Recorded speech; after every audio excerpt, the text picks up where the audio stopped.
Emma Frans, researcher and science writer. Welcome to our program. Thank you.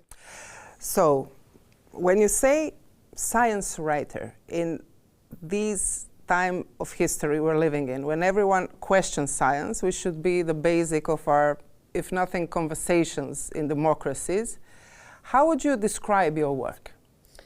Well, I'm an epidemiologist and medical researcher, but I've recently working a lot with science communication, trying to counteract all of the mis and disinformation that is being spread regarding health and medicine, and that's why I became interested in this field. And this is, of course, nothing new. People have probably in all times been spreading misleading health advice, but today with the new digital tools that we have, these tools are enabling a broader and faster spread of disinformation than ever before. So, questioning facts, because when we say facts, fact is not the same thing as an information. So Earth is round, Earth is not flat, that's a fact. So information can be if, I don't know, our Prime Minister is negotiating with one or the other party about forming a government. So why do you think COVID was such a breaking point? I know that you researched it and talked about it and wrote books about it, but why is this point so important for us concerning your field of work? Well, I think in the beginning of the pandemic, there weren't a lot of research. This was a completely new virus, and people were very scared, and there was a high demand for answers, and there weren't a lot of facts early on.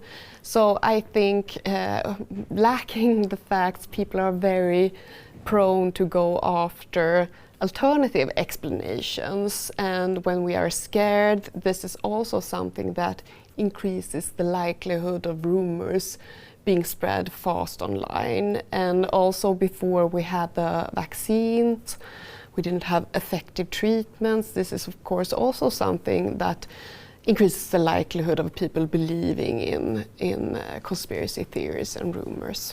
You've mentioned two very important words. One is fear, and the other is trust. We live in a very unstable, uncertain world. We are surrounded by mistrust in our traditional, let's call it, democratic institutions. And we live basically in times of war. Sweden just joined NATO. How much of a part of this big puzzle are these two things, mistrust and fear, concerning people believing in what you said, from conspiracy theories, for not understanding what this and misinformations are in the digital space? These are very important pieces of this puzzle, and we know also that when we have conflicts and crises and also political elections, mis and disinformation increases. And when people are scared and there are already ongoing discussions and conflicts, this is also the perfect opportunity to increase this kind of distrust and sow division in society. So sometimes we can see that these issues that are being discussed and debated are also the ones that, for instance, trolls are using and engaging in. How much of the thing that we now know under the name foreign influence basically targets this fear of people's fears and mistrust within European countries? It's quite hard to estimate because, it's all a mixture with mis and disinformation. So misinformation is something that we all can do by mistake, misleading information that is not intentionally spread to do harm. But the same issues are also being used for those who deliberately spread disinformation with this intention to harm and to increase distrust and to polarize societies. And this is also kind of a side effect of our democracy, because we have free speech, and I think it's also important to remember that. It's easy to say we need more censorship, we need to close down these sites, but I think that is also something that can be used against democracy, and also can be used as a weapon towards journalists and media, calling what they are writing fake news in order to undermine them.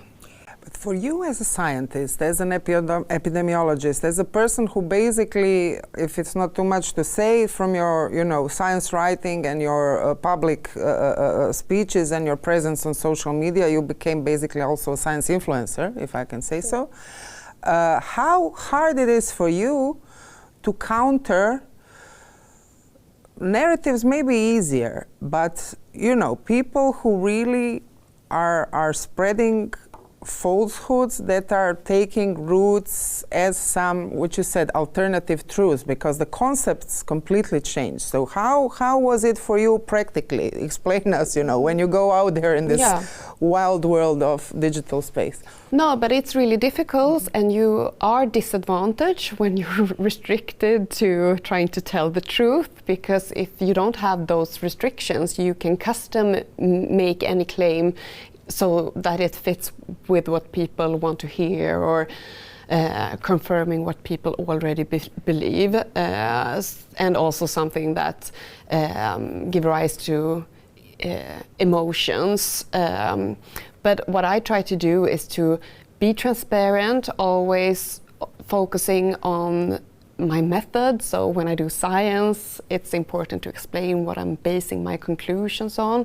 When I write for the newspaper, I'm always focusing on being very transparent with the sources and what kind of limitations. All studies have limitations, so I think that's been important for me to try to explain also what science is about, and to increase science literacy, because it can sometimes be confusing, and I think a lot of people were confused during the pandemic when recommendations changed, but that's actually a natural part of the science process, that you first have a little information and then you piece by piece put together this puzzle.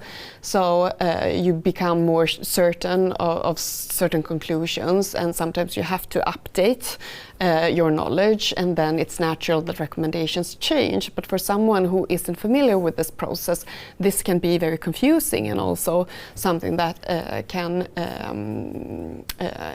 undermine the trust in science. We remember Sweden was very, let's say, liberal in COVID measures. But what happened in Sweden concerning this field that you're analyzing, mis and disinformation with COVID? Was it the same as everywhere, even though you had a different situation than a lot of European countries, for example, Spain or Italy, who went to complete lockdowns?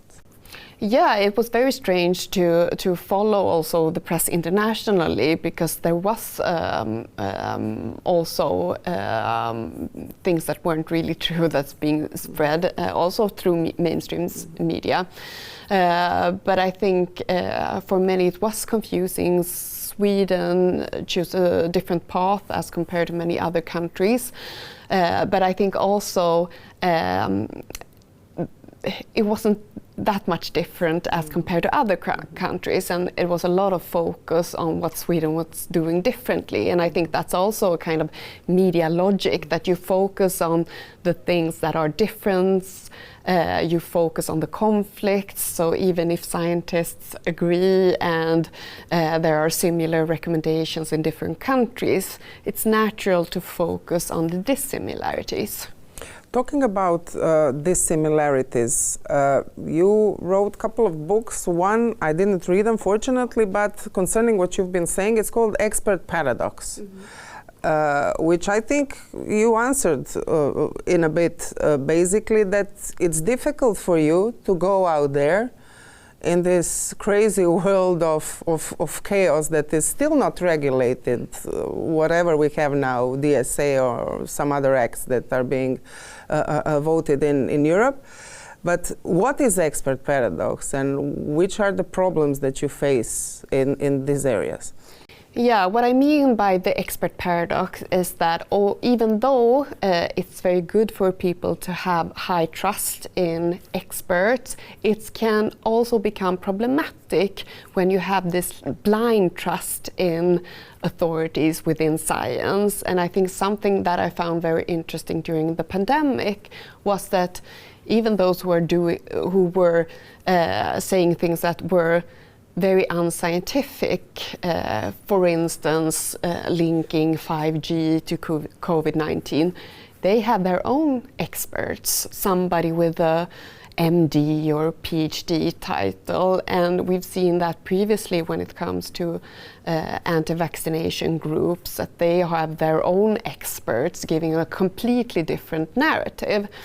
So I think here we have a situation where people are cherry-picking which experts to trust. And I think therefore it's important also for experts to always be communicating about what they are basing their conclusions on, and also educating the public about what science is really about. It's not about someone telling you exactly what's true and nothing more. You have to always be able to ask the expert, what are you basing your conclusions on? When you draw a parallel or a line or an arrow from 2020 to 2024, when we have basically first post-COVID elections in European Union, with all these things that you described, with people basically can live in their parallel truths, completely okay. They can think that 5G is spreaded by vaccination, that flat Earth is flat, that I don't know, you name it, that we will all eat bugs in Europe if we vote for this or that party. Where are we now in our cognitive resilience, let's call it, in Europe, or our critical thinking, about which we'll talk just when we finish this question? Yeah, I think it's a very challenging situation, and now we also have generative AI becoming increasingly available, and this is something, of course, in the wrong hands can be used to do a lot of harm, and it's easier than ever to produce cost-efficient content that seems very credible, even though it's completely fabricated. So I think this is almost like we're entering infodemia 2.0. But I also think that people are more and more becoming aware of these problems. But I also think it's very much a difference between your age group. So I think young people, they are born with the smartphone in their hands, basically. So hopefully they will be more aware about these problems from early on. But I think it's also very important to remember that it's not only about not trusting the media or social media. So even if you should be very critical to new information, it's also very important to balance this with actually trusting the credible sources. And that is something that I'm worried about in the future, that people are not going to be able to believe anything, especially now with deep fakes, where you can produce voices and videos that seems very authentic. So I think that's the risk that I see now. Like, if people are not believing anything, I think that's also something that is very worrying. In this brutal environment that you just described, and with all those challenges, you are young, female, scientist, woman. What do you experience out there? No, I think I've been a target for for a lot of like hate speech, of course, and also those who try to sow distrust about me personally. And I think, of course, that is something, you know, I'm more careful now than I used to be on social media. But I think that's also, of course, good to be careful and have integrity and be able to also, but I think that's a good thing with having your own platform, and you can be very, you can be empower yourself, and you can curate the things exactly. and lead the conversation. Basically. Yeah. So I think that is also a strength. I've mentioned critical thinking. It's like a buzzword of today, but you know, you're a scientist, so everything should be regarded through critical lenses. In any case, if you learn and teach. Concerning Europe as a whole, how do you see our basically inequalities and our differences? Because things are not the same in Sweden as they are in Croatia or in Portugal or in Belgium. So how do you see that we can all become resilient as a continent in that regard, concerning our cultural, our language differences, and all the challenges that we have in front of us? Well, I think there are things that unite the problems that we have, like, for instance, increase in media literacy and science literacy. I think it's important all over the world. But I think it's also very important to identify the specific problems in different European countries. Like in Sweden, for instance, even though we generally have high trust in authorities, we also have problems in marginalized areas where people have low trust, and a lot of criminality and recruitments of young people into gangs. So I think it's very important also to identify the problems that are already present in a society, because many of these problems that we see, the disinformation campaigns, they are using the vulnerabilities that are already existing in societies. So being able to spot that and maybe also target certain groups in society with information, communication, building trust, building relationships, I think that is really important. And we saw that also during the pandemic, that in marginalized area, people were not as acceptable towards vaccines. So I think gaining this trust and working long term on that, I think is going to be very important moving on. I have to ask you, as a scientist, we know that we have a huge issue in the world of climate change deniers. How would you recommend us all as citizens being on social media to counter these narratives? Yeah, I think it's very important that you're aware about how these false claims are being spread. I think it's important for individuals to stop and think before they share things that might not be credible information. But here I also think that the science community also, I think this is an improvement that we've seen the last couple of years, where scientists come together and they make statements about where we have a scientific consensus, because otherwise you can often, the narrative is often that scientists disagree on this and this and that, which I think can make people believe that the scientists disagree and it's not really sure whether climate change is real or not. So I think making these type of statements together, I think that's very important for the scientific community to do, so communicating to the public. You are named Democracy Ambassador. Concerning the state of play in Europe today, for you personally, what is democracy?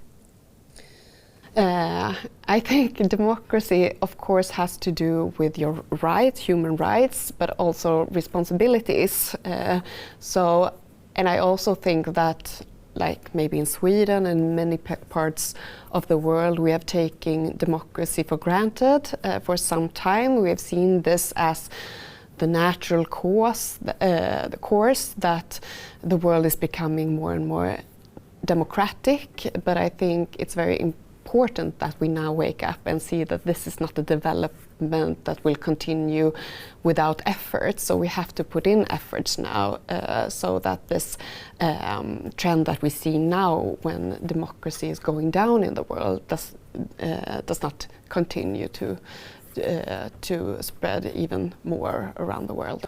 What is your message to both young people and those who are teaching these young people? So professors and teachers and scholars, basically, how much they need to either educate themselves or change the way they do their job concerning all of this that you've mentioned, to build the new generation that is, be it scientific literate or media literate or, Generation Europe critical thinkers?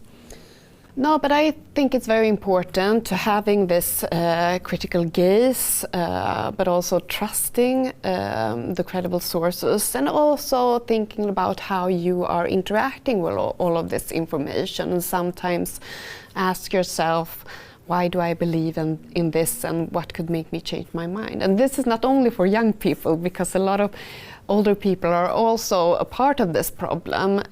So I think this is for everyone. Every citizen of a democracy has to learn these skills and be a bit more careful.